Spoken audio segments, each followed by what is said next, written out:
well. Welcome to my bullet journal setup for February 2025. The theme I've opted for this month is following through my Studio Ghibli craze from my January setup.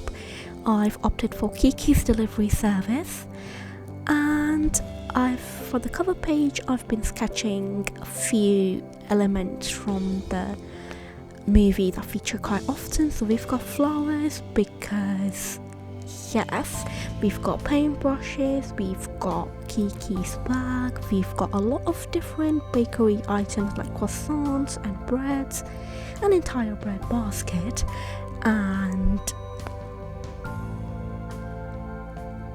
a jar of jam. And we've also got our beloved cat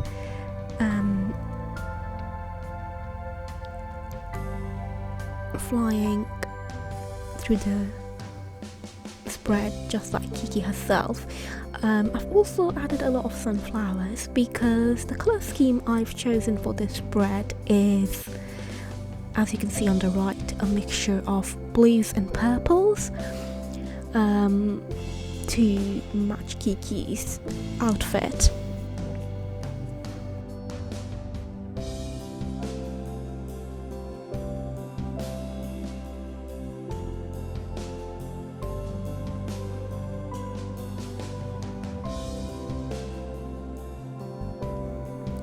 So while filling in the outlines I have made earlier, I've been trying to kind of layer some of the brush pens I have, and which is where the palette I made earlier kind of comes in handy, because most of these brush pens I have do not have the same shade their caps have, and which kind of sometimes makes it very messy to do the layering. I'm thinking that when I get my next set of brush pens, I will not buy a set of brush pens. Like this one I bought was 200 different shades, and it seemed really attractive and really worth the price, but in reality I do not end up using most of the shades because a lot of them are very dark, some of them are very similar, some of them do not layer or blend very well. And I've also noticed with kits like these, not all of the brush pen tips are not even like equal, as in they don't have a very sharp tip, and it is really difficult to do calligraphy with a lot of them. So the next time I buy them, I will be buying some individual colours. I might actually end up with a maximum of like 24 or 30, and I will gradually kind of build that set, so I can kind of only get the shades I use more often, and I can ensure that sort of that consistency, and also that I'm getting value for money, even though they might be a bit expensive to buy individually, but in the long term, if I'm collecting them like that, it just seems worth it. For the code page, I chose the code "We each need to find our own inspiration, Kiki." Sometimes it's not very easy, so yeah, I think that's a very important code for me, and I'm really proud of using that magnifying glass to kind of word paint find. I'm finding it using the magnifying glass, I know, and I'm actually really proud of how the code page turned out. But my brain dump page is probably my most favourite spread in this month's setup. And I've been layering some sticky notes at the bottom because it's like a Dutch door setup, and I just wanted to add some colour or some structure to the bottom before continuing with my Dutch door spread. So I've got 4 Dutch doors, as you can see, and it is sort of going to be a bakery with 4 doors/windows, and I'm using the Eisenhower matrix. So tasks that are important and urgent, tasks that are important and not urgent, tasks that are not important but urgent, and tasks that are not important and not urgent. So that's kind of a priority matrix to classify tasks, and I've been trying to use that matrix for my brain dumps. So I'm not just dumping large to-do lists or large lists of what's going on in my mind, but I rather can classify them into brackets so I know what I need to work on first, because a lot of the times when I brain dump, it is relieving to see all the tasks dumped like that, but then I can't figure out where to start. It's just all a bit daunting. So yeah, I'm hoping that this matrix will make it easier to kind of solve that problem. And for the bakery, I've got Gigi and our beautiful his beautiful girlfriend, I forgot her name, I'm sorry, on the other window. And then I've just got a lot of leaves, a lot of creepers going through that, and then just using a lot of those browns from the palette to kind of colour in the bakery and layer it to kind of give it sort of the effect of bricks and wood. I really wanted to go for a category look here, but I am not very comfortable with painting using brush pens, as in if I was doing this using watercolour or acrylics, I would have been able to create an image more in tune with what it looked like in my head. But with brush pens, I'm just trying to get more comfortable with using them, which is why it does not end up looking very cohesive. But I enjoyed myself, and sometimes it's really important to just relax with these bullet journal setups, because it's a form of a relaxing activity, isn't it? It's not a chore, and I don't want it to become one for me. So I've been taking it slow, just layering them, having fun like a kid.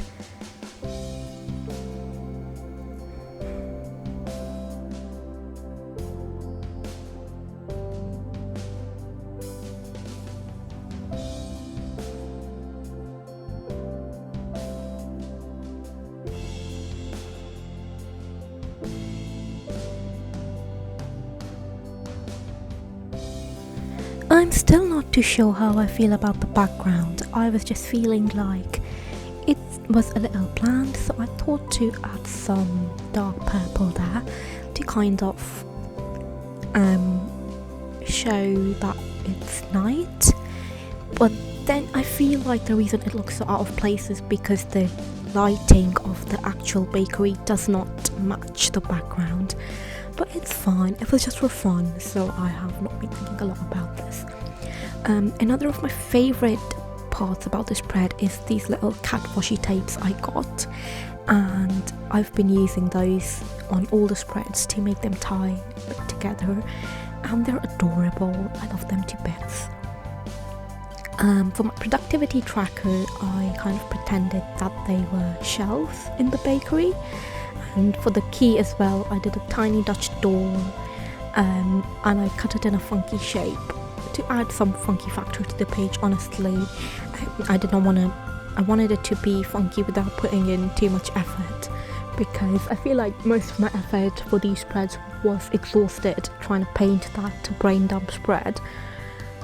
So for my productivity trackers, if you're not aware of what they are, do I want to describe them, or do I want to refer you to the January setup? Well, basically, I put a key, and I allot a lot of. It's like an upgraded habit tracker. So I put symbols for a lot of the activities I want to be doing during my month on the key. So it can be habits. It can be things like study random subject for 3 hours. If you want to have a look, you can actually pause and see what kind of activities I add to it, and I allocate different symbols to it. So every day I do a particular activity, I would just doodle that symbol down in the tracker, and the day I have done more activities, you will be able to see more symbols in the tracker. So like you can see that I've been more productive that day. I might actually, in the next spread, I might include a picture of one of these completely filled in, because I feel like my explanation was not very clear there. And then on the top of my productivity page, I've added a reflections section. So this is basically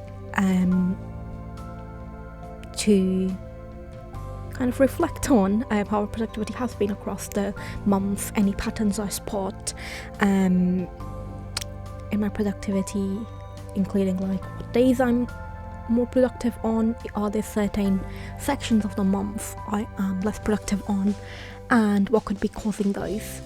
So yeah, I really like reflection sections. I don't end up spending a lot of time on them at the end of the month, I've found, which is why I stopped doing them at a point last year, but I'm kind of trying to bring those back because they're really important to kind of see what patterns you see from all the tracking you've been doing. And then I move on to my weekly setups. I actually really like this shade of light purple / lavender and that very light yellow. I like how they look together. I like that they're very light and they can be used to add accents to your spread without putting in too much effort. And yeah, so for my weeklies, I usually just follow one set pattern, which is I add my goals to the left of the page or the right. Like I add my goals to one side of the page. One of the two pages. I cannot word. And then on the other side, I would add a schedule tracker where I can put in all my lectures, work shifts, any events that are happening on timed basis. So the schedule section is for timed activities and the goals section is for untimed activities. And using a rolling weekly setup means that I can be quite spontaneous, and I don't allocate certain tasks to a certain day. Rather, I would just have a look at my goals and pick what I want to do in that particular moment.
Once again, for the weekly spreads, I've been using some sunflower stickers, some magazine cutouts, because I've had like a lot of recipe recipes in the magazine, and I thought that those bakery kind of magazine pages might work well for the with the scrapbooking effect I want to go with.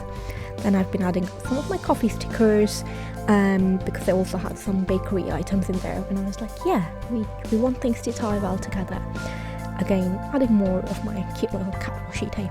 I love it to bits. I am going to be finding ways to use it in all of my spreads. And yeah, some more flower stickers to kind of match the cover page. And here's the final flip through. I hope you enjoyed watching, and I hope you were able to get some ideas that you can apply to your own bullet journal setups. And I'll see you in the next one.